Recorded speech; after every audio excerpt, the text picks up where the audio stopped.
Good afternoon and welcome everyone. We're here at the Powercor Regulatory Proposal Community Town Hall.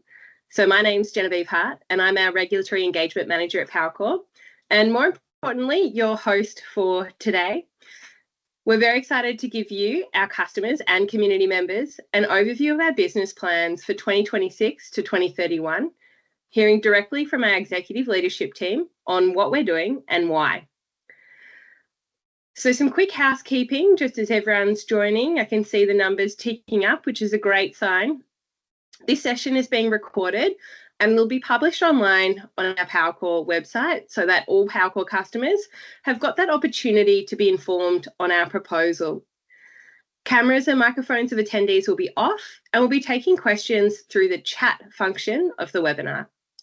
If you have any technical issues during the meeting, please feel free to post this in the chat and our team will be available to help you out as soon as possible. The format today will be that we'll provide an overview of the proposals before moving to a Q&A session with our executive leadership team. Renate Vogt, our General Manager Regulation, will take us through an overview of Powercor and some context around our regulatory proposal and the operating environment. Glenn Thompson, our General Manager of Electricity Networks, will take us through the key capital expenditure programs, outlining the investments that are planned for the Powercor network so that it can keep up with our customers, well, your needs. Our Head of Regulatory Strategy, Jeff Anderson, will provide an overview of the resilience investments we have planned, which reflects the growing need and expectations of customers for their electricity network to be prepared for extreme weather events. We'll then hear from Alex Jones, our Chief Information Officer, who will provide an overview of all the IT developments for the network. Jeff Anderson will provide an update on the changes to our operating expenditure, and our General Manager of Service Delivery and Vegetation Management, James Walker, will talk through one of the key areas of operational expenditure, vegetation management. After this, we'll move on to our question and answer time. However, if any questions come up along the way, please feel free to put them in the chat as they arise. Now, to get started, I'd like to acknowledge the traditional owners of the lands on which we're respectively meeting today and pay my respect to the elders past, present and emerging. I'm joining today from Wurundjeri Woi-wurrung country and recognise the traditional owners' ancient and continuing connection to country. I'd like to hand over to our General Manager Regulation, Renate Vogt, who will take us through an overview of the Powercor network and the changes that are being experienced and that we're expecting to experience within Victoria, and particularly the Powercor network that have influenced our planning for 2026 to 2031. Thank you, Renate. Thank you, Jen, and welcome everyone. I'm really pleased to be here for the Powercor Town Hall sessions. As Jen said, my name is Renate Vogt and I am the General Manager of Regulation for Powercor. So if we could jump to the next slide. So who is Powercor and what do we do? Well, Powercor is your distribution network. We are not the transmission network, generator or retailer. We transport electricity along poles and wires that run down your street and provide electricity to your homes and to your businesses. So when you look at your electricity bill, we make up around circa 30% of that bill, and the rest of the cost is the cost of generation, transmission and retail.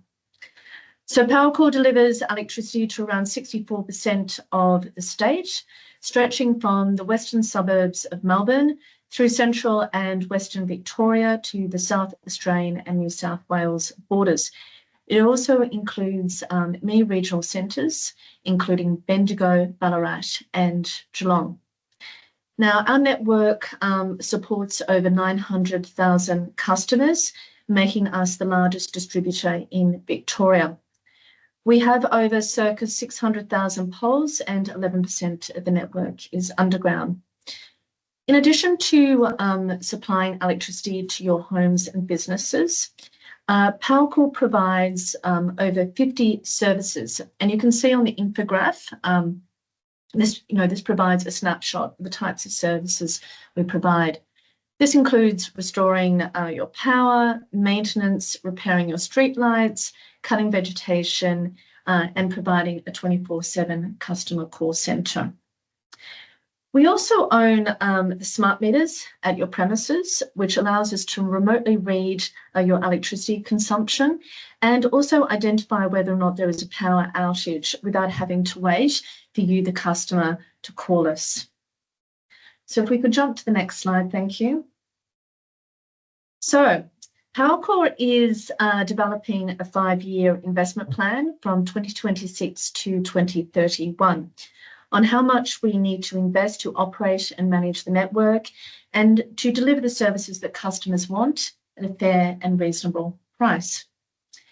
We recently released our draft proposal in September after having engaged with thousands of our customers since 2021. Today, we will play back what we heard from our Powercor customers and how we have responded.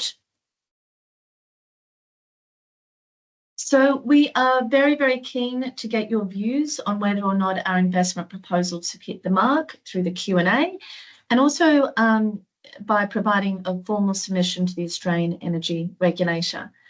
Now, the Australian Energy Regulator will assess our plans to determine the level of funding they think we need to operate and manage the network safely and reliably. So the development of the 5-year plan coincides with the largest transformation ever in the energy sector, as Victoria aims to reduce emissions by 100% by 2045. Now, electricity distribution networks are going to be pivotal in the energy transition to enable a clean energy future and enable the choices made by customers and communities to help reduce carbon emissions, including investing in solar, batteries and electric vehicles. Now, a strong track record to date on both service levels and prices has us really well placed to respond to these change drivers, which will exhilarate not just through the next regulatory control period, but beyond. But as you can see, just from this infographic, the scale and the scope of these changes is unprecedented.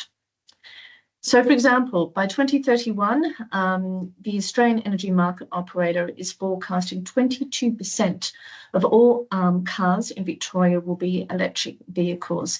This is a significant projection, considering that today we have only 10,000 EVs on Powercor roads. The Victorian Government's gas substitution roadmap has outlined the pathway to transition away from residential gas, with the first step being the ban on all new residential gas connections from January this year. Now, this is significant because in Victoria, we are more dependent on gas than any other jurisdiction in Australia, around triple the average annual consumption for New South Wales and South Australian customers, and almost 7 times the usage of Queensland. So the shift towards electrification will result in a 35% increase in annual consumption and a 15% increase in peak demand growth, which is really what drives our investment. Collectively, the electrification of gas and transport will also transform many areas of our network to winter peaking, with 10% of zone substations changing from summer to winter peaking. At the same time as these new electrification sources are growing, so too is our population. By 2031, the Victorian Government projects we're going to have an additional 900,000 people living in Victoria, with most of these people actually living in the Powercor patch, particularly in the ever-growing western corridors of Melbourne and the Surf Coast areas. Further, the scale and scope of renewable generation will also increase rapidly through the next regulatory control period, 2026 to 31, with 65% of Victoria's electricity expected to come from renewable sources by 2030, before reaching 95% by 2035. Now, much of the renewable generation on our network is provided by solar PV, with rooftop solar in Powercor forecasted to double to 2,200 megawatts. Now, while rooftop solar provides many benefits, including savings for customers and reduction in Victoria's carbon emissions, it also is going to lead to system security challenges, such as minimum system load. So we're going to have more volatility with more increases in peak and maximum demand, but also minimum demand events. And we only recently, in December last year, in 2023, Victoria set a record low for minimum operational demand. So this is all happening at the same time as many of our assets are aging, including 20,000 kilometres of overhead conductor, which is approaching end of service life, increasing material and labour costs, and more extreme weather events, which are becoming far more frequent. Thank you. We can jump to the next slide. Now, our current performance provides a really strong foundation to adapt to these changes. However, it leaves less headroom to absorb additional growth. Noting that you can see on the graph titled Network Utilisation, Powercor is the highest utilised network in Australia, and by a significant margin compared to the average utilisation across the national electricity market. In terms of reliability, if I can get you to have a look at the graph titled Average Unplanned Minutes Without Supply per Customer, Powercor customers are off supply around 120 minutes a year, which is significantly better than the average reliability performance of other rural network businesses in the country who are off supply around circa 170 minutes a year. We also perform very well in terms of price. So in terms of price, Powercor has the lowest rural network charges in the country, and we are very focused in ensuring value for money for our customers. For example, if you have a look at the bar chart titled 2024-25 network charges, typical residential customer, you'll see that the average Powercor customer paid around $509 in network charges. Now, remember, this is not your retail bill. This is just your network charge. So if you have a look at the other graph next to it, titled 2024-25 Residential Victorian Default Offer, you'll see that the average residential retail residential charge for a Powercor customer was circa $1,699. So this includes all the components: generation, transmission, distribution, and retail. So if we could jump to the next slide, thank you. So we've already spoken to thousands of our customers, as I noted, since 2021, and our customers have really helped us to develop future service level expectations. In total, we have spoken to nearly 8,784 Powercor customers, engaged 254 external stakeholders, and held 70 engagement events to date, and that number is growing. Now, the message was clear. Our Powercor customers wanted a reliable, safe, and resilient network. They also wanted an affordable and equitable network. And this equity issue really emerged very strongly with our regional and rural customers. They also wanted a shift towards more sustainable energy sources and practices for a cleaner future. Now, in responding to customers' expectations, we have proposed circa $3.3 billion of investment, and some of these programs we will explore further in the presentation. But I will note that we are delivering all of this and more for just $2 average yearly increase in residential bills from 2026 to 2031. So with that, I will hand you over to Jen. Thank you. Thank you very much for that, Renate. Great to get that picture of what's happening and also that high-level view in terms of the components of our draft proposal. I'd now like to hand over to our General Manager, Electricity Networks, Glenn Thompson, who will take us through some of the key capital expenditure in our draft proposal. Thank you, Glenn. Thanks, Jen. Thanks for the introduction, and good afternoon, everyone. Thanks for joining today. As noted, my name's Glenn Thompson. I'm GM of Electricity Networks. I effectively lead the team that performs the asset management function for the Powercor network. So I spent a bit of time on this slide really providing an overview of the dynamics driving the investment in our Powercor network, and probably reiterating some of the points that Renata has just made.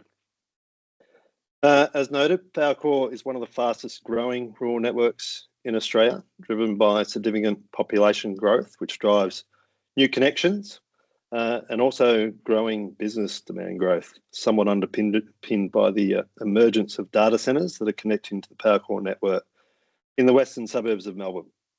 In addition to that, the cities of Geelong, Ballarat and Bendigo and their surrounds are seeing sustained residential development.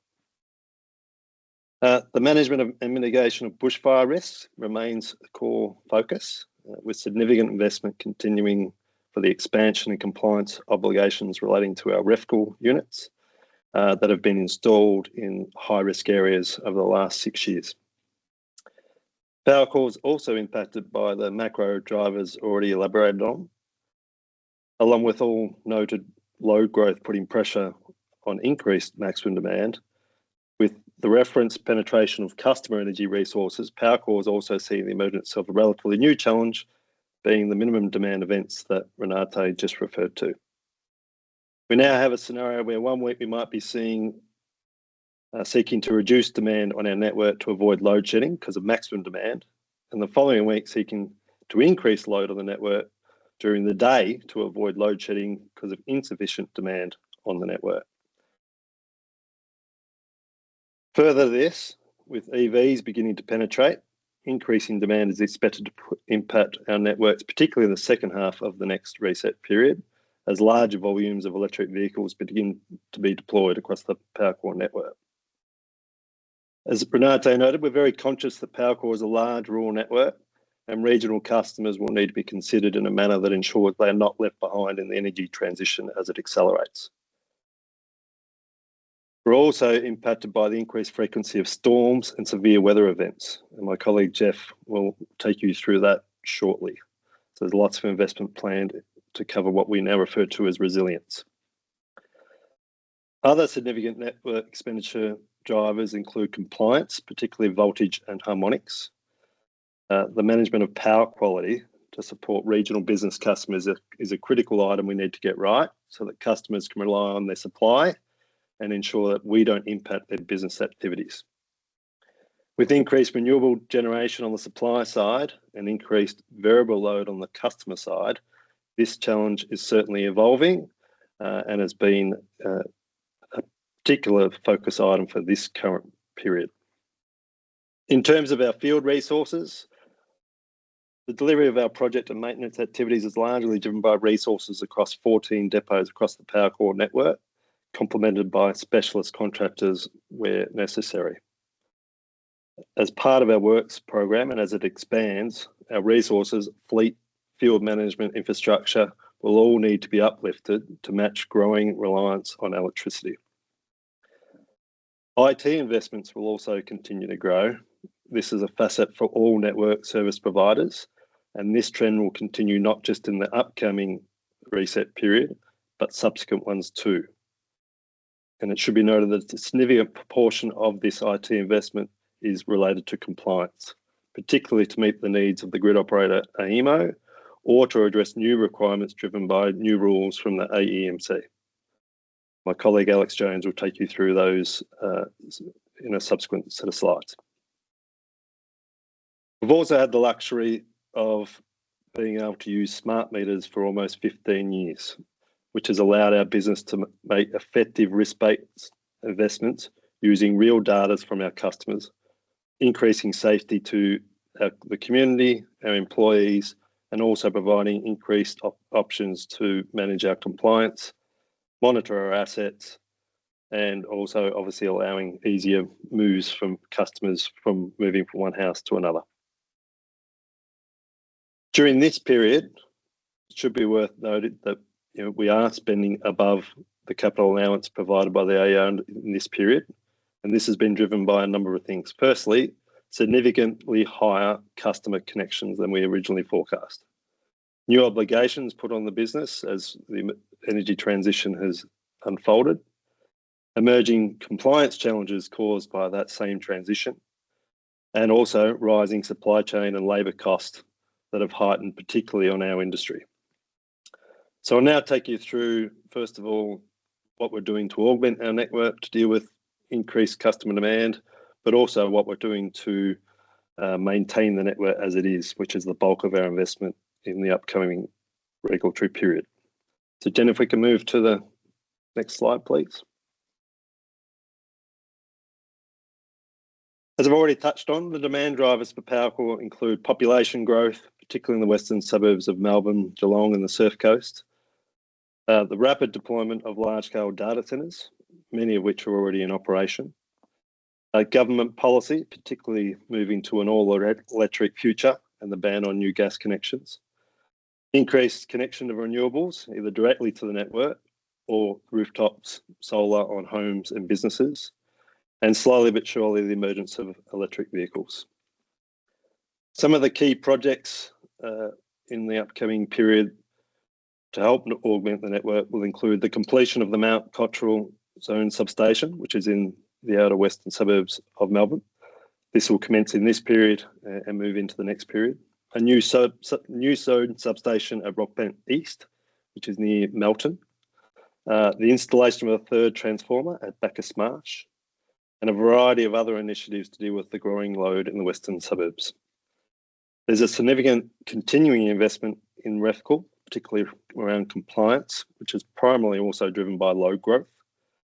Also, what's planned is a new REFCL deployed at Horsham, again to mitigate bushfire risk. We also have to deal with compliance. It's quite a bit of investment relating to under-frequency load shedding, which is initially focused on areas where there is net exporters, and also power quality initiatives, particularly in the northern area of Victoria, which is primarily related to harmonics. For regional and rural customers, there is also some specific initiatives proposed for upgrading selected swirl lines, including three-phase upgrades and also replacement of flare lines with covered conductor, again to mitigate bushfire risk. Jen, if we move to electrification and so as you're no doubt aware, customers have long been participating in the energy transition, initially through the deployment of rooftop solar, which continues to be deployed at a rapid rate. System sizes are now twice the size as they were at the commencement of this current period. Many customers are now also wanting to play a greater role in reducing their carbon footprint, with numerous households moving to an all-electric future. And government's policy and related initiatives are also supporting that investment for both residential customers and business customers. EVs will certainly be beginning to make an impact, with plug-in hybrids and full electric vehicle sales continuing to take a sizable market share. From a network perspective, this does create a new challenge. Without appropriate investment, there is a real risk that some areas will have limited charging capacity where there is a high penetration of EVs.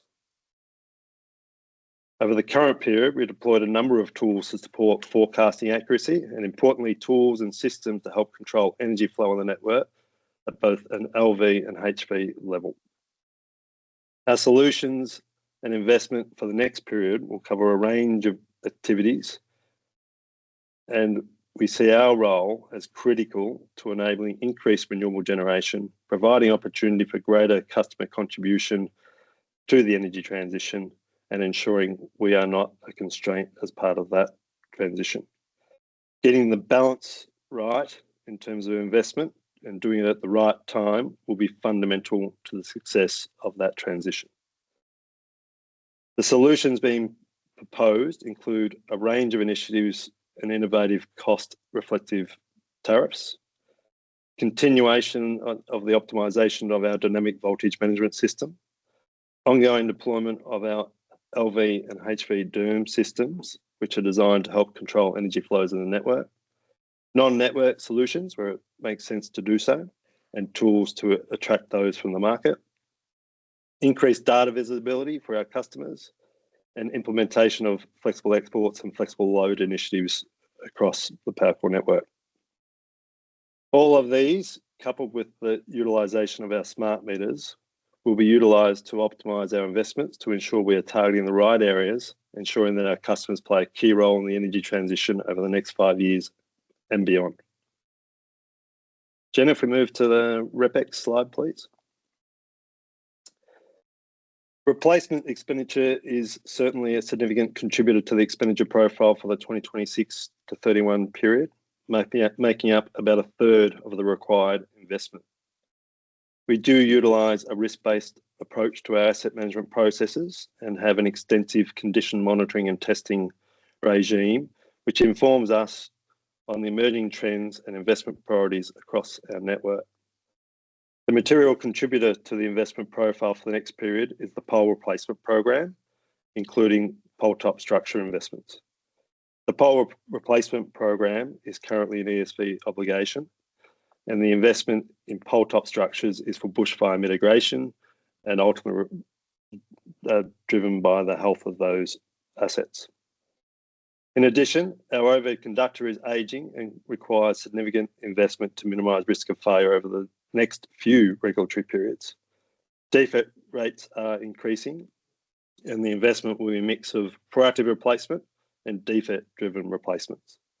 The volume of conductor deployed in our network, the size of Powercor, is immense. There will also be several transformer refurbishments and switchgear replacement projects across the Powercor network, along with investments in ensuring our switches are safe to operate right across the network. Jen, if we move to the final slide, being the proactive meter replacement program. As noted earlier, Powercor has benefited significantly from the rollout of the AAMI smart meters that commenced in 2010. These meters are notionally have an asset life of 15 years. Failure rates, while relatively low today, being less than 1%, they are trending upwards and have doubled in failure rate over the last year. We know from the initial rollout that in the current meter replacements that the least cost method of replacement is a planned change out. The cost for replacing on failure is expected to be fourfold, and if there were a need to replace the fleet of meters sporadically due to failures, resources would not be available in a cost-effective manner at that time. The reason why replacement on failure will not work is, firstly, travel and labour costs for replacing meters on failure is significantly more expensive compared to a street-by-street systematic replacement. The sheer scale of the Powercor network exacerbates this, given the geographic scale of the Powercor network. And for example, on a street-by-street basis, meter replacement resources can change out 20 to 25 metres a day, whereas replace on failure, potentially only up to 5 metres per day, depending on location. So it's far more resource intensive and hence more costly. The other factor to note, if we don't start our replacement soon, our meter fleet will be more than 20 years old by the commencement of the next period. And the reality is these smart meters are electronic devices. They are not designed to last that long. They are not like their mechanical ancestors. The other thing to note about the meter replacements coming forward will be they are likely to provide a more cost-effective solutions for our customers and provide more opportunities for behind-the-meter solutions because they are likely to be Wi-Fi connected. Jen, I think that's it for me. So I'll hand back to yourself, and I think Jeff's going to take us through our approach to resilience. Fantastic. Thank you so much for that, Glenn. Next, I'd like to introduce Jeff Anderson, our Head of Regulatory Strategy, whose team have been working very hard to pull together the draft proposal. And Jeff will take us through our resilience plans for 2026 to 2031. Thanks, Jeff. Thanks, Jen, and hi, everyone. So since 2021, our customers have experienced the impacts of the best part of 900,000 sustained outages. due to extreme weather, so major storms, floods, and bushfires in particular.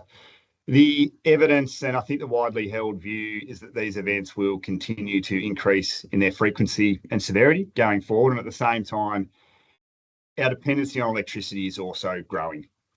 And so recognising the significant and really complex impacts that these events can have on our communities, we've been working hard to better understand how we can better prepare, adapt and respond to these climate extremes. And that's included a series of roundtables, joint workshops with other distributors, and just a lot of community engagement on this topic.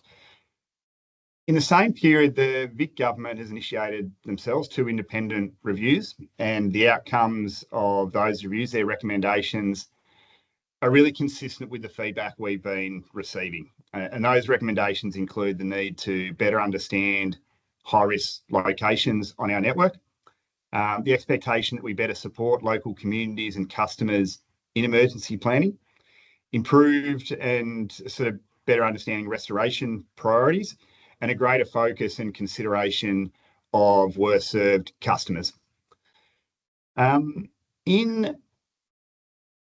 So I might jump to the next slide, please, Jen. Cool. So in response to these recommendations, our draft proposal outlined a series of investments. So to begin with, we've focused around network hardening. So where we have a high degree of confidence in our ability to forecast exposure, we'll seek to strengthen our network. So this includes raising poles above known flood zones to continue supply as clearance levels change, and fireproofing poles that are exposed to bushfires. I'll note that the fire resilient bushfire spend on poles there in our draft proposal of around 7 million is a placeholder, and our recent modelling that we've been able to finalise is expected to increase that to around 40 or 50 million dollars. We are still trying to work out and understand the overlap and interaction with our sort of business as usual pole replacement program to make sure that we don't double count in our forecasting there as well. We're also looking to establish improved storm consequence modelling. The industry's understanding of an ability to forecast bushfire consequences is very mature, following a lot of work post the Black Saturday fires, but storm consequence modelling is more inherently challenging. We think there's some work that we can do ahead of major network investments targeted at major storms. Where we can't harden our network, we are looking at providing or ensuring alternative supply pathways to keep customers on supply or allow us to restore them more quickly. That includes improving service levels for our worst served customers, being those who typically experience more than 8 outages or greater than 700 minutes off supply per annum. It does also include some small microgrids to better ensure key town services remain on supply at some sort of locations in our network that are more highly exposed to extreme weather impacts, as well as some steps towards greater use of standalone power systems for individual customers. That would obviously be in discussion with those customers as well at the time. And our role in community support is also changing, and we're proposing community support officers to take our involvement from state-based discussions down to a more municipal and sort of local community level. And we also have investment to increase our fleet of mobile emergency response vehicles to provide a focal point and a source of information and comfort during extreme events themselves. And lastly, some IT investments to better use automation to inform decision making when during extreme events the volume of outages increases sort of beyond what a manual process can properly handle. I think that's a snapshot of it there, Jen. So perhaps back to yourself. Thank you so much for that, Jeff. And thank you. I see a question has come up in the chat. We will be adding that to our question list in the Q&A section. So thank you for that, Frank. For the next section, I'd like to introduce our Chief Information Officer, Alex Jones, who'll take us through our key IT expenditure. Thank you, Alex.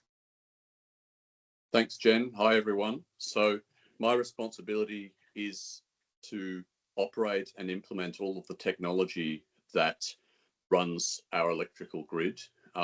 Increasingly with the energy industry transformation, as we've heard from Glenn already, the complexity of our solar panels, of our customer interactions, the pricing, the billing, the introduction of electric vehicles means that we depend very much on technology to implement the things that we need to do to transform this industry.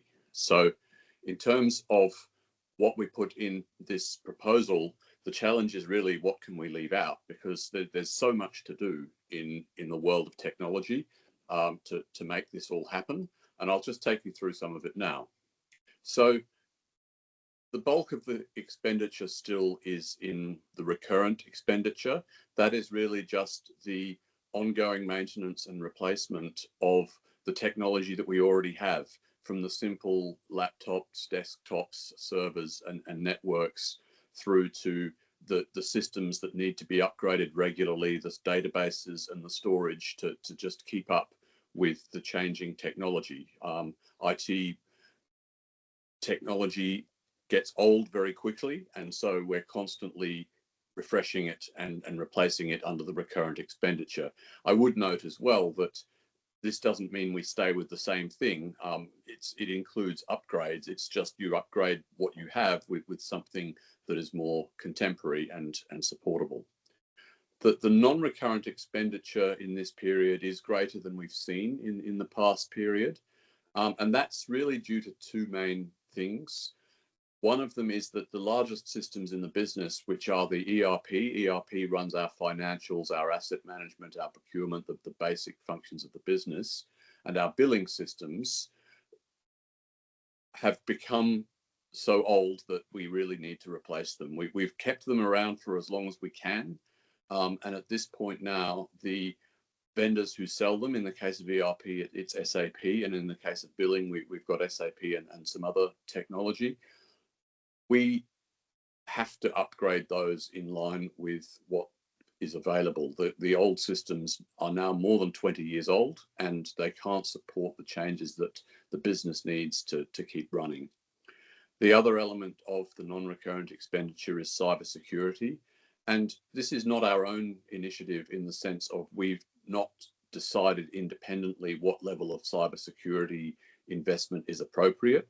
We're simply following the increasingly tight federal government guidelines through the Security of Critical Infrastructure Act to implement the mandatory security standards across all of our systems. And it's a big job, especially because as time goes by, more security threats come up and you have to keep up with them. So that's the bulk of the non-recurrent expenditure we have in this period. And finally, the item labeled regulatory compliance is really more than just regulatory compliance. When the industry needs to implement new technology to manage things like new tariffs, new billing, solar panels, EVs, it's necessary that all of the businesses like ourselves do it in a consistent way that's in line with what the energy market operator, AEMO, dictates. So we can't just go and do our own version of an EV system or a billing system. It has to be lined up with what AEMO wants. And so we also have to fit in with the timelines. These timelines are quite aggressive because the ambitions of the industry to transition to clean energy are very aggressive.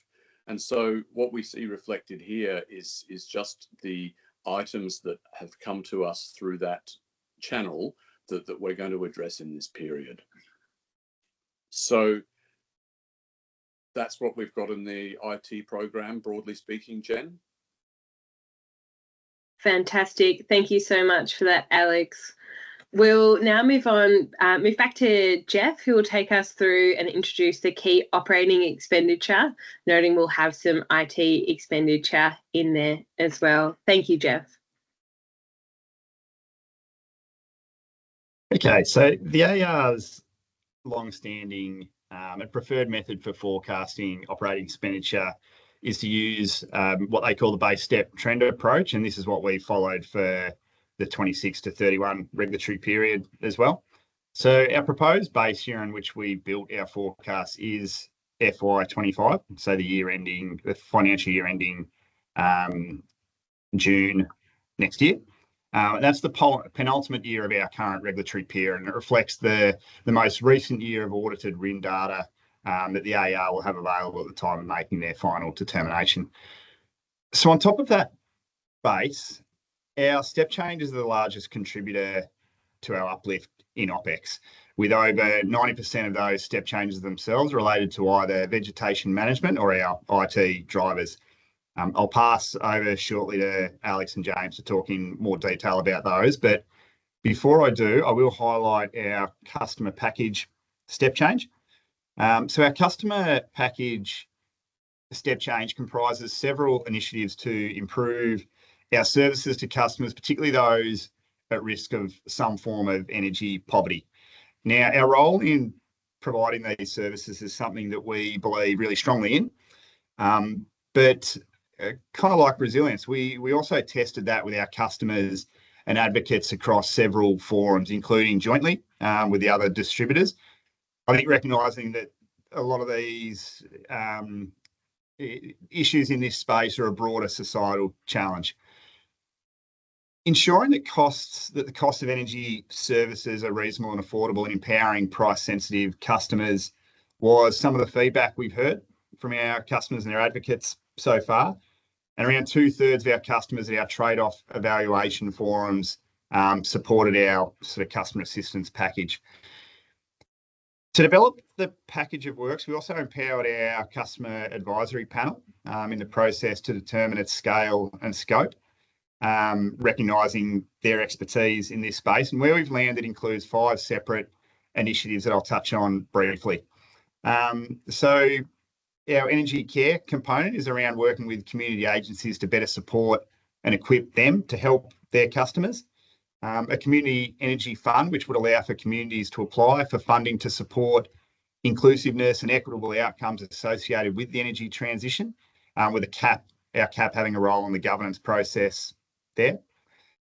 For vulnerable customers, an assistance program that would support them to transition away from gas-based appliances by waiving, as appropriate, sort of network and connection costs. Similarly, in terms of energy advisory services, we look to waive fees associated with supporting requests from community groups and welfare agencies, depending on the focus of their research or their sort of the advice they're seeking. And lastly, our First Peoples program, which is a combination of initiatives around supporting energy equity for First Peoples, their participation in the energy transition and community resilience, including before, during, and after extreme weather events. I think with that, Jen, either back to you or to Alex. Thanks, Jeff. We'll just get Alex to provide the overview of the IT OPEX step change, and then we'll hand on to James Walker. Thanks, Alex. Thanks, Jen. The IT OPEX step change is actually quite simple. It's not really an increase in the amount of activity. It just reflects that modern technology now is more cloud-based, and the vendors that sell it to us operate on a licensed model rather than us purchasing and owning the asset. And from an accounting perspective, that requires us to treat it as OPEX. So it is just part of the same plan that I talked about before. It's just that effectively with these technologies, we have to rent them rather than buying them. And for that, it needs to be part of the OPEX uplift. Thanks, Jen. Thank you very much for that, Alex. I'd now like to introduce James Walker, who's our General Manager at Network Services UE and Vegetation Management, who will take us through the Vegetation Management OPEX step change. Thank you, James. Thanks, Jen. Yeah, so as highlighted by Jeff, we are seeking a step change in investment in our vegetation cutting management costs for the upcoming regulatory reset period. The increasing funding is really driven by two key factors, one of both of which I'll take everyone through in a little more detail, but in summary, one's to do with our improved inspection capability. Through investment in key technology and aerial services, we have a much better improved state of knowledge of our network and associated vegetation non-compliance. So we've decreased the known unknown, so we have a much better picture of the volume of vegetation we need to cut and manage annually. We also have an increased focus on improving compliance to the vegetation codes in our own electric line clearance management plan. As a result of these two factors, what it's really highlighted is that we need to significantly increase both the volume and timeliness of the vegetation cutting that we undertake each year. And this requires quite significant funding in both equipment, training and growth of our resource base to allow us to not only cut the volume we need to cut, but also to cut it in a really timely fashion so that we don't allow the risk of vegetation coming in contact with our network to endure for a period of time. So I'll just talk through a little bit of the context of what we're the network we operate in, the Powercor network. So from a vegetation perspective, the Powercor network comprises 288,000 HBRA spans or spans in the high bushfire rated areas. This includes bushfire construction areas, which are our highest risk of fire start areas across the network, as well as 220,000 spans in low bushfire rated areas. This is a really large and also bushfire prone network, one of the most bushfire prone networks in the country, certainly, and it's a very, very large area for us to cover every year. We're governed, or we operate under the Electricity Safety Act, electric line clearance regulations with regards to veg. These regulations hold us to a standard of literal compliance.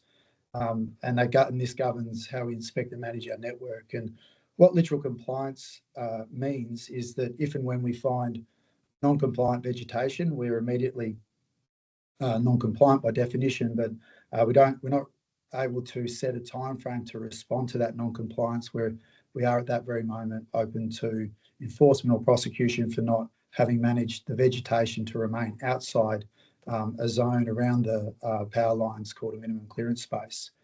And what we've seen in recent years is ESV, who regulate us and audit us, increasing their focus on our compliance to the regulations and consequently have increased their enforcement actions in both the HBRA and the LBRA areas. So that's a bit of context about the scale of the network and the standard we've got to meet. In terms of our business, we've been on a real journey of improvement.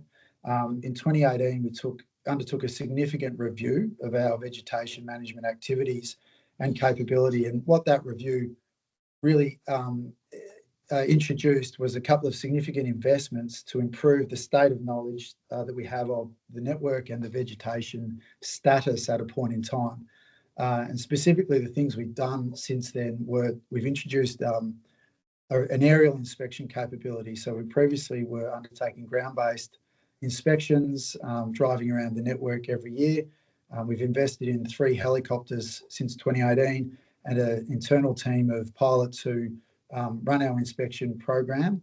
On top of the aerial capability, we've also introduced LiDAR inspection technology. So LiDAR provides a much faster and more accurate picture of our network, which has really improved the data quality we receive. If you can see the slide on the screen, the top left picture is a rendering of the LiDAR image based on what we get back from our aerial services. And that's really taken a much more quantitative approach to our vegetation measurement of distance to line, distance of non-compliance from the network or spans and spans in proximity to vegetation.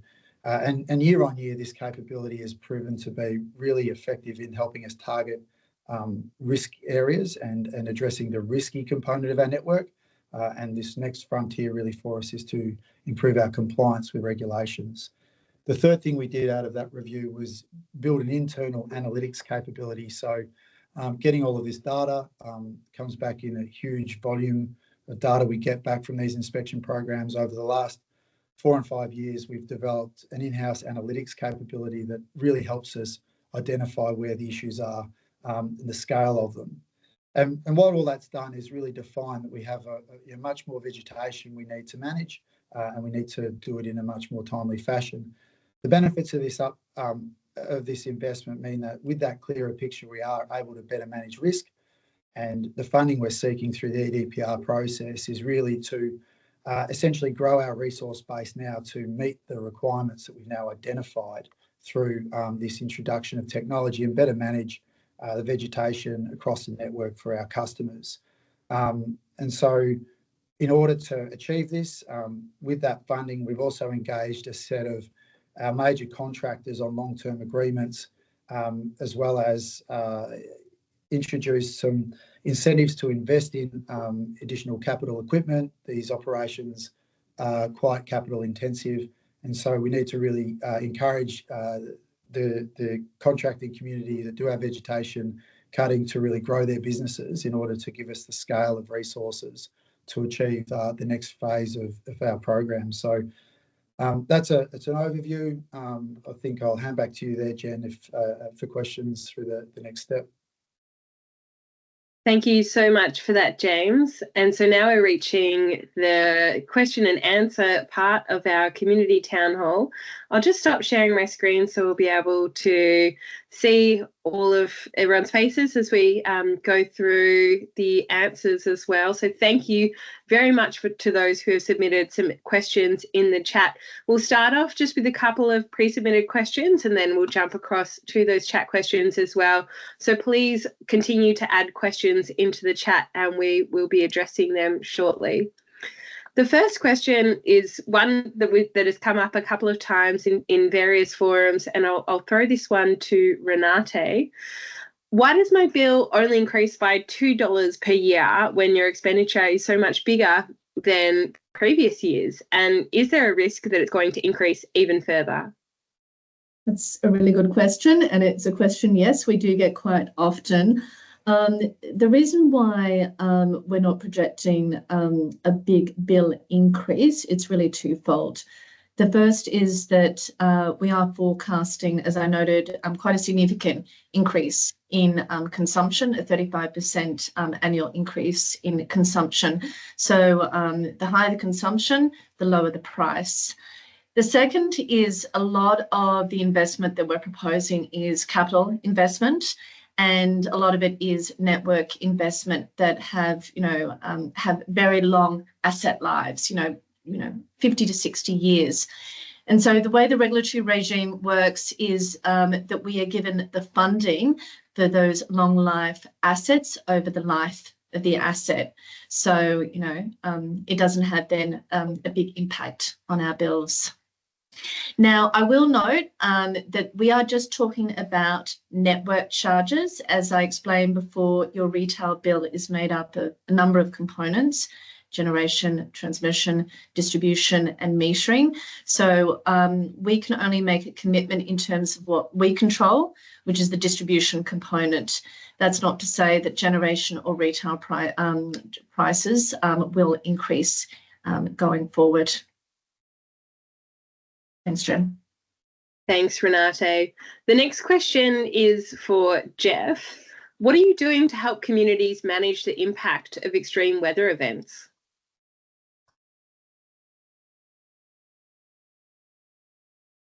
So that package of resilience investments goes, I think, a long way towards that in terms of then the actual community support component of that, which is really targeted at, I guess, having those support officers to be able to better engage with communities to understand their specific needs, recognising they're going to vary depending on the different local communities, and they're going to be really well informed to sort of, I think, guide and sort of work with us at that more localised level.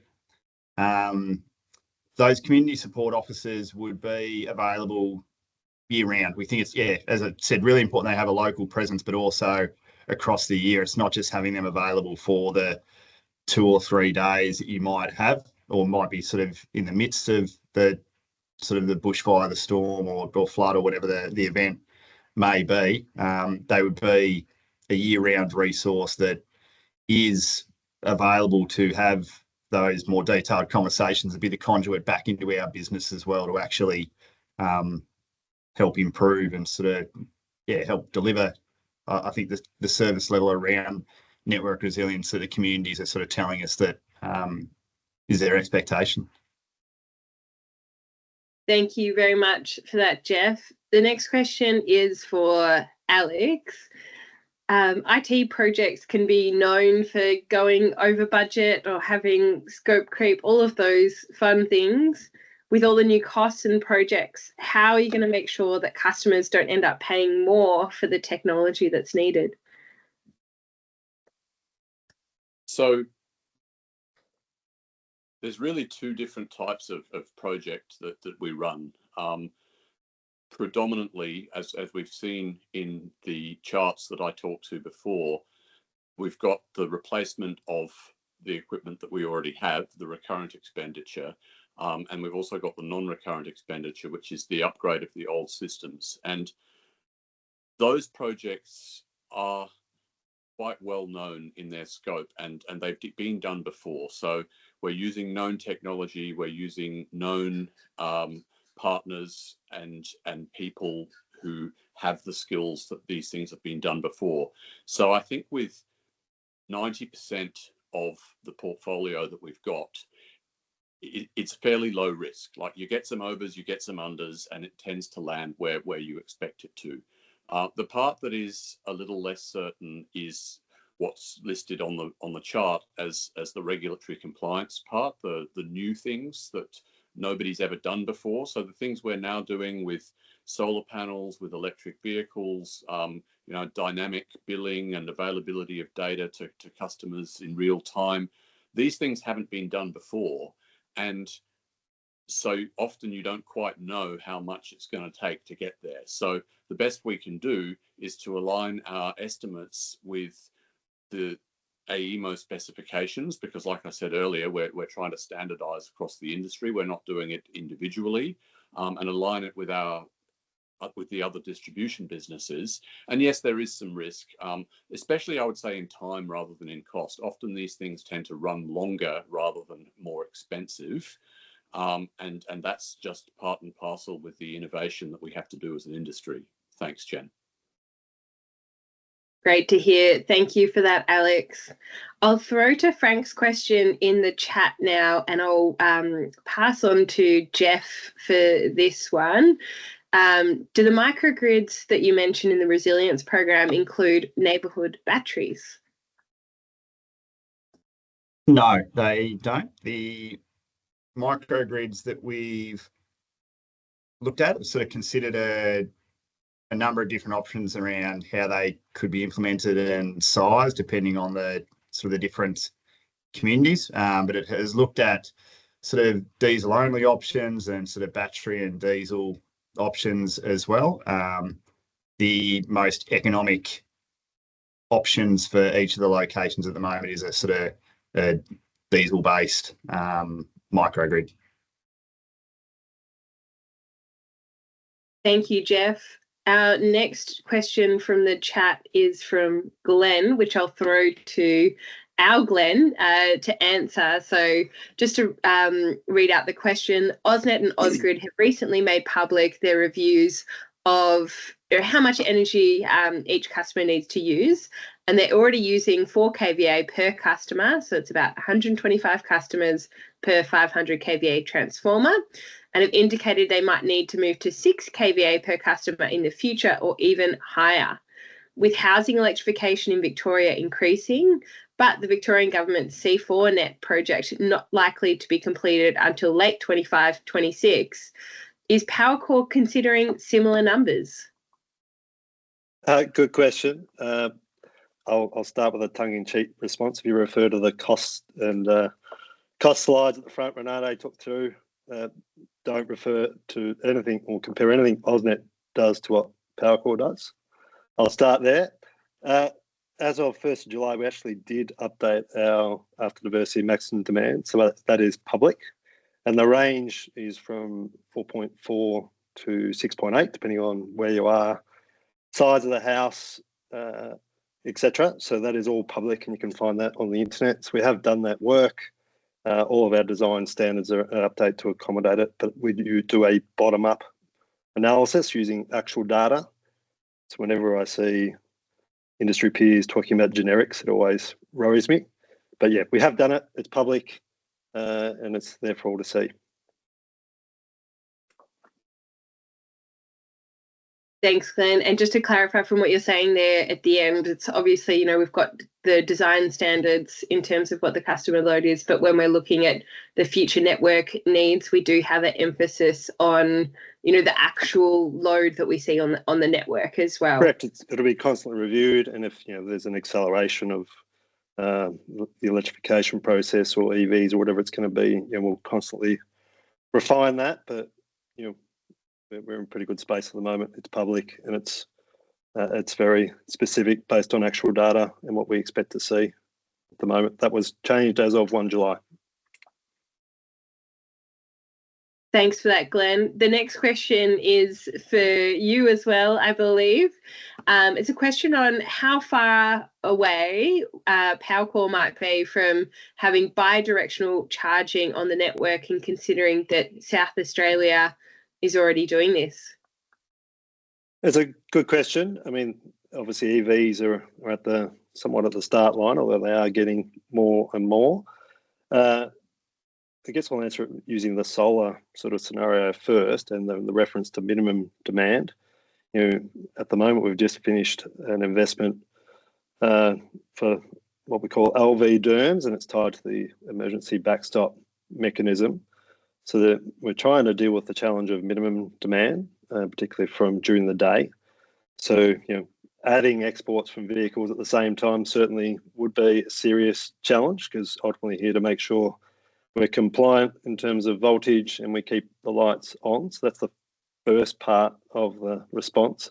I do expect in the second half of the next reset period, as more EVs, particularly full EVs, begin to penetrate, that will be piloting those types of things, and all networks will be trying to ensure that is a possibility. But I do expect, given how much solar we do have, there's likely to be time constraints on when that is possible. So I think we're at the start line on vehicle to grid capability, and most networks be looking at pilots. At the same time, we're dealing with another challenge in terms of that significant amount of export generation at a time we don't need it. But we're all dealing with that. But it's certainly something I do see in the back half of the next reset, where vehicle grid technology will start to be deployed, but certainly in a managed way to help the network and to help all customers. Thank you, Glenn. There's a bit of a follow-up question here as well on the vehicle to grid capability. And I guess a bit of a comment in terms of, having that vehicle to grid capability will help encourage EV uptake. But what's going to come first? It might be a bit of a chicken and egg of, the vehicle to grid versus how quickly EVs are taken up by customers in the Powercor network. Yeah, interesting question. I don't think we can, it's probably a consumer choice really, and what the alternatives are. We're certainly, we're obviously observing what's happening in the market. We're definitely seeing, increased purchase of plug-in hybrids as opposed to full EVs. And obviously we're generally a technology taker, but we're certainly seeing it. We're certainly seeing some challenges where there's a concentration of full EVs in a certain area. And the last thing we want to be doing is being a bottleneck to charging EVs. So sort of comes back to, we need to make sure we articulate to the AER why we need funding to enable EVs to be deployed. The last thing we want to be doing in any network is being a bottleneck to charging EVs or limiting the penetration of EVs. So it's certainly a focus. I think this one's where consumer decides whether they want an EV or not. And certainly from our customer engagement sessions, everyone made it quite clear we must go ahead of the market rather than be too late. So that's probably how I'll leave that question. But we certainly got a lot to do, particularly in the second half, to be ready. Thank you, Glenn. I'll pass. Maybe Jane, could I just build on Glenn's point as well? Certainly, we found through the customer research we partnered with Monash University, and it's something I'm very proud of. The fact that we did that as a business to look at future consumer energy trends, and to Glenn's point, there was certainly from our customers. They wanted to purchase an EV. In fact, 77% of respondents said that they either had an EV or they were going to purchase one. However, only 50% of respondents said that they were comfortable with EV load control, which is interesting. So I think once consumers become comfortable with the technology, then we can start to explore actually controlling more flexible loads such as EVs. And certainly we do have some funding for that in our regulatory proposal, and then we'll build on to it from 2031 onwards. Thank you, Renata. That's a great point, actually. And I think we'll be able to share through a link to that Monash collaborative research study that we undertook to understand those future energy needs. I think there were some great insights from that study, which also showed that that it was actually people who owned EVs who were more likely to be accepting of, some sort of flexible load, whereas people before they owned EVs had a lot more uncertainty because perhaps they weren't as sure as to what their consumption behaviour and charging needs were going to be as well. I'll pass on to Jeff now just to have a follow-up question on the neighbourhood battery question for microgrids. So Frank's wanting to understand, where do neighbourhood batteries come into the equation? I might pass to Jeff on that one, and then perhaps a bit of a follow-up from Glenn.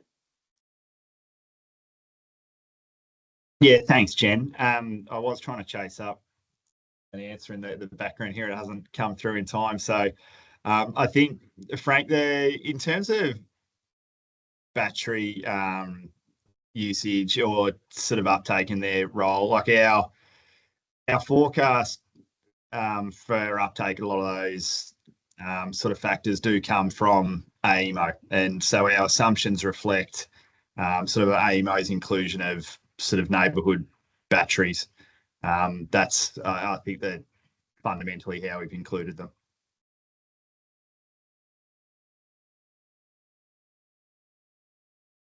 Thanks, Jeff. Was there anything you wanted to add there, Glenn?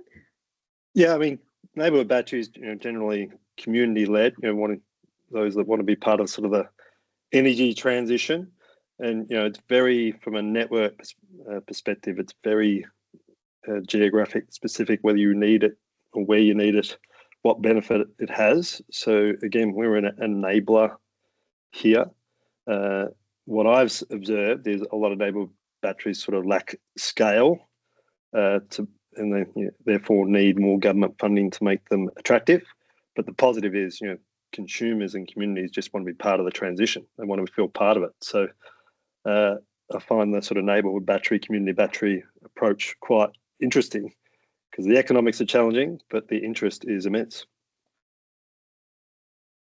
Thank you very much for that, Glenn. And I'll just note we have, the network support services or non-network solutions platform as well, which will be another supporting mechanism, as well as the enhanced network data visibility, which has been, a lot of that feedback has come from community proponents that are looking into things like neighbourhood batteries. The next question I'll just throw to James, and it's a question around what responsibility do councils have for tree cutting, and how do you work with them for the vegetation management program? Yeah, thanks, Jen. Really good question. So, councils predominantly govern areas in their low bushfire rated areas. So council trees, typically ones in suburbia. And what we see with the vegetation management responsibilities with councils is there's often a preference to manage the tree canopy and keep a degree of, greener tree canopy to,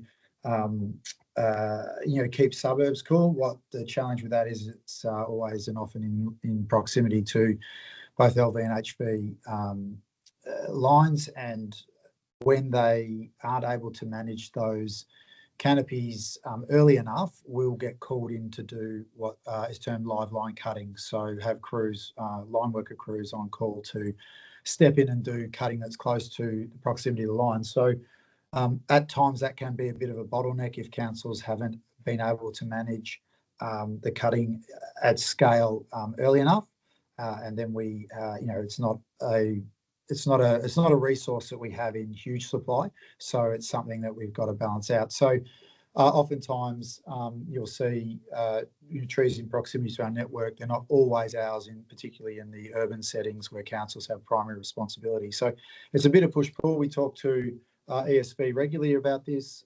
We do provide, basically a hotline for councils if they want to get in touch to get capacity from us to address risky areas.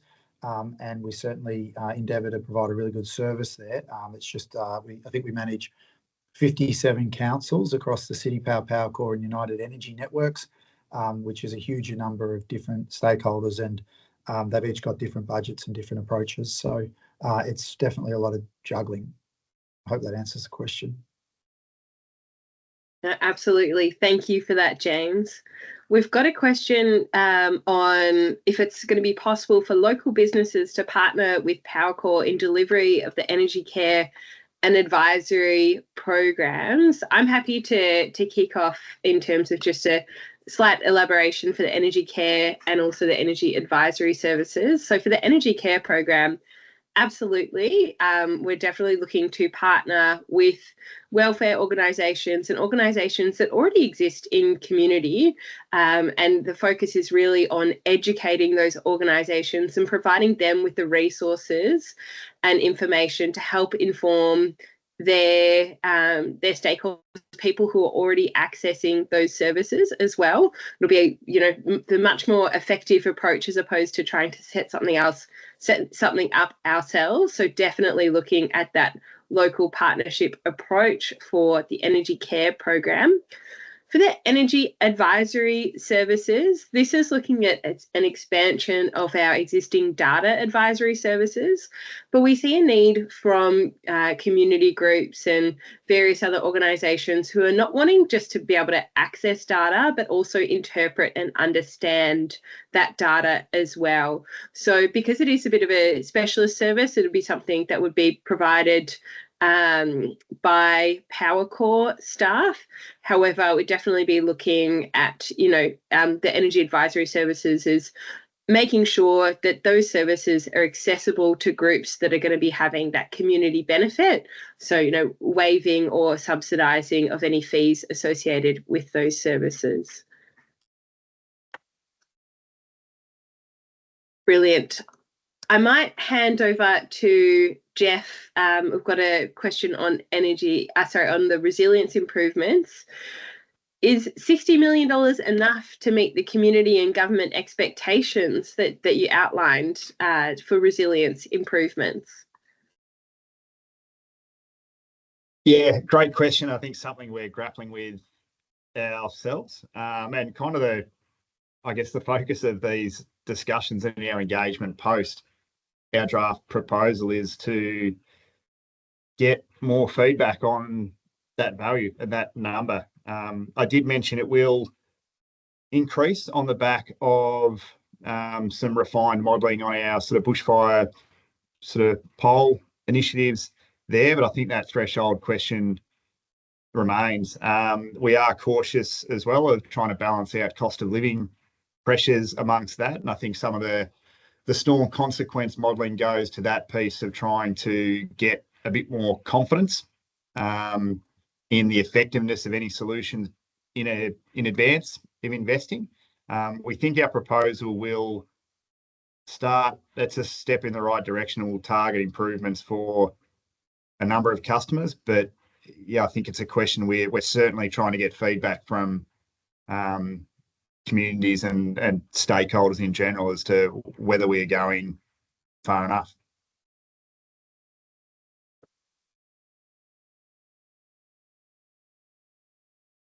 Thanks, Jeff. We've got a bit of a follow-up question, which has just come through hot off the press in the chat around resilience. And the questioner is wanting to understand who would they speak to about how we can see behavioural change in customer resilience to climate events. Is this the new community support officers and their input into planning to prevent or mitigate the seriousness of critical events, as well as responding to when they occur? And when are these community support officers coming on board?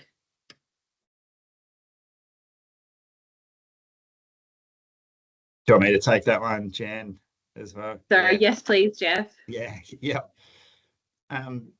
So I might start from the bottom in terms of when they'll be coming on board. The start of the regulatory period, the 26 to 31 period, is the middle of 2026. That's when we would be, pending AR approval, be looking to, engage those community service officers. We're certainly still trying our best to work with local communities in the interim period up until then, but that would be the kind of the starting point for those community officers that we've got listed. And certainly their remit would be to kind of have these sorts of discussions to better understand that sort of behavioural change. Absolutely. Thank you for that, Jeff. Could I just add to that as well, Jen? Certainly, I think Jeff talked about how the Victorian government has done a number of reviews in terms of network resilience, and actually our network resilience program potentially might change pending on the recommendations from those reviews, including minimum standards for worst served feeders. But in addition, they were very strong on emphasising community resilience, not just network resilience. And one of the things that they would like us to do is to engage more community liaison officers and work with them. And a lot of these communities that are impacted by extreme weather events, their councils do have network resilient plans, and our community liaison officers would work with them on preparing preparing with their community in response to these extreme weather events. Thank you, Renate. We'll switch over to Glenn and Alex next. We've got a question on some of the changes in the capital expenditure. So for both the RepX and also for the IT programs, we do see a step up in that capital expenditure. Can you really deliver a program of this size from a network and IT perspective? I might throw to Glenn first and then pass on to Alex. Thanks, Jan. Good question. Obviously, part of the being 18 months out from the start of the reset, we obviously plan accordingly. One of the benefits of the Powercor network is the fact that everything's in-house in terms of resourcing. 14 depots spread across the Western Victoria gives us a lot of good base to draw upon, and wherever there are peaks, we draw in external resources to help with that. But yeah, resourcing is certainly a key focus. We plan ahead, and the best way we keep costs low is to have a planned approach to our program. So that's why we have 5-year periods, I would suggest. But yeah, having control of our own resources certainly puts us in good shape. Some of the challenges are probably things we can't control, such as global supply chains, and there's certainly been a few challenges in that regard. And I'll probably also make the point that part of the step up is actually underlying cost increases in the sector, driven by those global disruptions, as well as scarcity of resources on the labour front. And if you sort of take out compliance, new obligations, and that underlying step change in cost in the industry, the capex uplift is actually minimal, if any. Thanks, Glenn. I'll hand over to Alex for the IT perspective. Yeah, it's similar to my previous answer about cost overruns. Is the main issue is with the innovative part of the program where we're delivering things that haven't been done before. The other point about that part of the program is that everybody's trying to do it at the same time. So there's a scarcity of people and capability of skills in the market for people who know how to do this, as well as uncertainty as to what the end state actually looks like. So with the recurrent expenditure, the upgrade of systems, these sorts of things, we're not always doing it at the same time as everybody else. And so, especially once we know that the funding is coming through, and for most of that, it should be quite reliable, we can gear up to be ready to get that done. But in fairness, we do often see some of these newer technologies run later than expected. A lot of the time, the timeframes which are being targeted for these things are based by, the ambition of the people who are making the rules rather than the feasibility of the engineering that it takes to actually make it happen. So we all do our best, but sometimes that stuff does take longer. Thanks, Jen. Thanks, Alex. I'll throw now to James for another question in terms of vegetation management.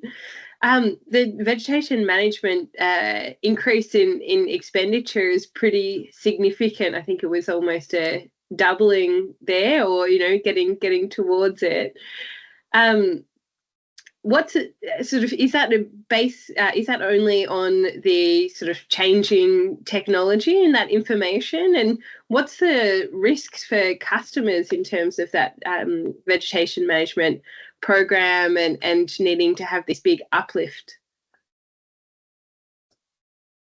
Thanks, Jen. Yeah, it's a pretty maybe complex sort of area.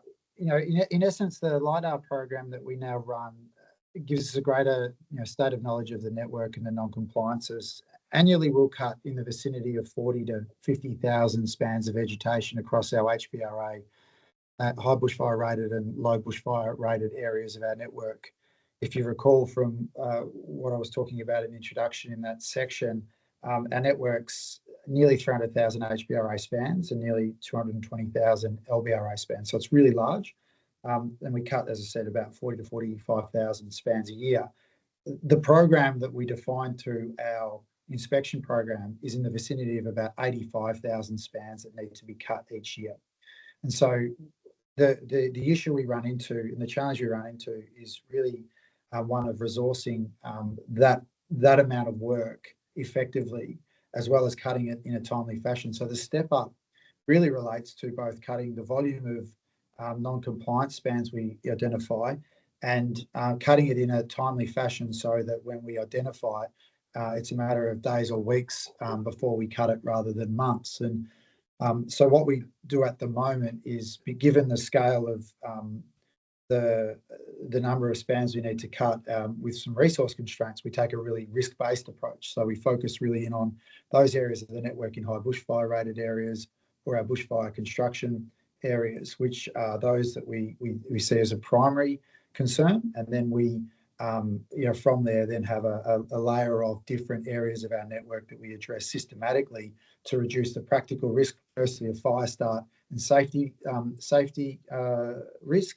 And then below that, we look at compliance risk in managing our ability to comply with both the Vegetation Management Code, or the Electricity Safety Act as it is, and our own plan. So what that means is we typically cut a good degree less volume in LBRA areas than we would desire. So part of the funding here is to really grow that resource base to a point where we can not only cut the volume we need to, but we can do it in a much more timely fashion. And really what that requires is having a peak of resources who can respond quickly, some capacity to respond when you fly an area of our network. We'll get 50,000 spans worth of data come back to us. It'll identify 2,000 and 3,000 spans that need cutting, and we'll effectively set an army of vegetation cutters out there to deal with that risk as proactively as possible. So the Powercor network, being the scale it is and the type with the bushfire risk it has, does require us to really uplift here to close that gap. Fantastic. Thank you for that, James. I'll throw the next question to Renate, and it's covering the couple of the points that you had in terms of Powercor of having better network utilisation than the urban network average. So how is it that with such a good network utilisation, Powercor customers are paying more in network charges than Victorian urban networks, for example? So maybe I'll take a step back. In terms of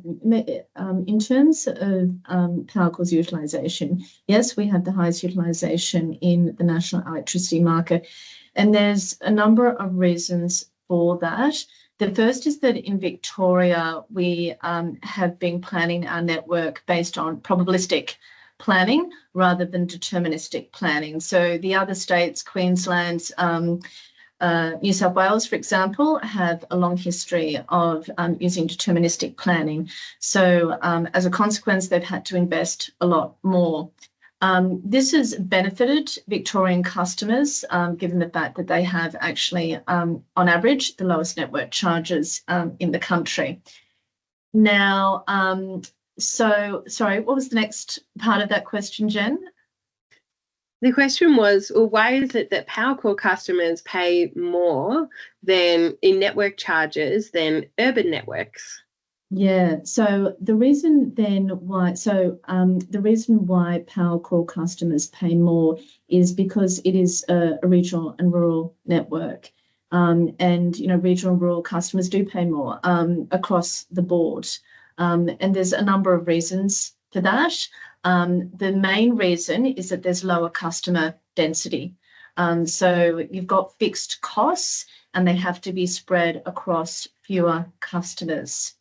The other reason is that we have invested significantly in bushfire risk mitigation activities for a number of years, particularly after the 2009 fires. The Victorian Royal Bushfire Commission had a number of recommendations, including the building and installation of RAFCOs.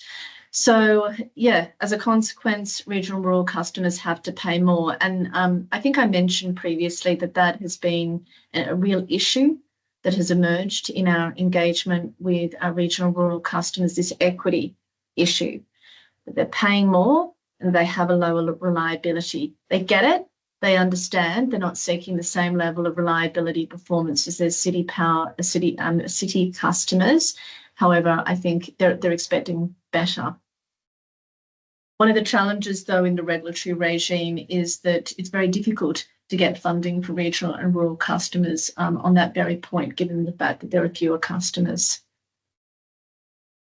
Thank you, Renate. And I think this will be our last question. We'll finish up at about 1:30, or, no pressure for this next question, Glenn, which I'll throw to you, and is a bit of a follow-on from the question that Renate has just answered as well. And that's, Powercor is that regional and rural network. How are you going to be supporting rural and regional communities in this draft proposal?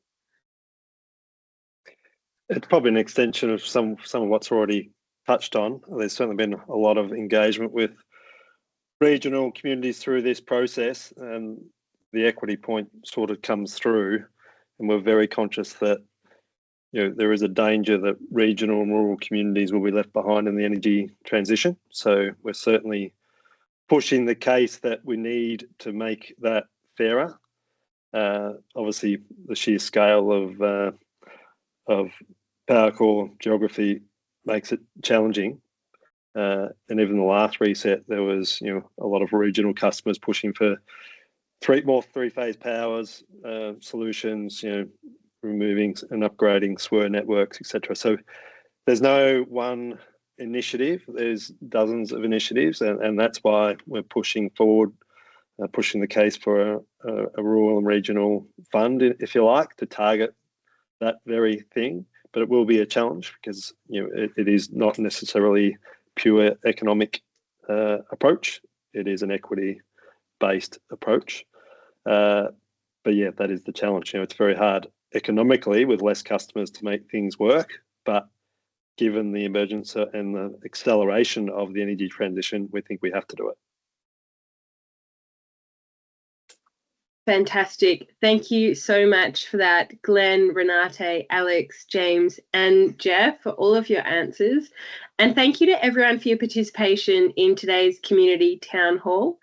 If you have any further questions or feedback on our draft regulatory proposal, please head to engage.powercor.com.au. There's a link that's just been posted in the webinar chat. We appreciate if feedback can be provided by the 30th of October on our draft proposal to allow us to take your feedback into consideration as we finalise our proposal for submission to the Australian Energy Regulator. That being said, we continue to welcome feedback at any time as we recognise the importance of the electricity network and ongoing planning being reflective of customer needs.